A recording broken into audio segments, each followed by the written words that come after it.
বন্ধুরা, যখন এই ধনী পাকিস্তানি হেলিকপ্টারের মালিক ভারতের পুরনো হেলিকপ্টারটিকে দেখে, তখন সে জোরে জোরে হেসে তার উপহাস করতে থাকে। তখন ভারতীয় মেয়েটির খুব রাগ করে এবং সে সঙ্গে সঙ্গে হেলিকপ্টারে উঠে দ্রুত উড়ে তার গ্যারাজে চলে যায়। সেখানে গিয়ে সে হেলিকপ্টারই নতুন করে তৈরি করার জন্য পরীক্ষা নিরীক্ষা করতে থাকে।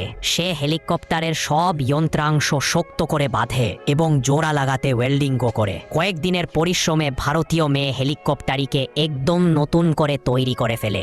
এরপর সে পাকিস্তানি হেলিকপ্টারকে রেসের চ্যালেঞ্জ ছুড়ে দিয়ে রেস শুরু হয়। প্রথমে ভারতীয় হেলিকপ্টার উড়ে, তখন ভারতীয়রা চিৎকার করে উল্লাস করতে থাকে। তারপর পাকিস্তানি হেলিকপ্টারও উড়ে ওঠে, তখন পাকিস্তানিরাও চিৎকার করে। দুই হেলিকপ্টার আকাশে প্রতিযোগিতা করতে থাকে। কখনো ভারতীয় হেলিকপ্টার এগিয়ে যায়, আবার কখনো পাকিস্তানি হেলিকপ্টার। উভয়ই পুরো গতিতে উঠতে থাকে, কিন্তু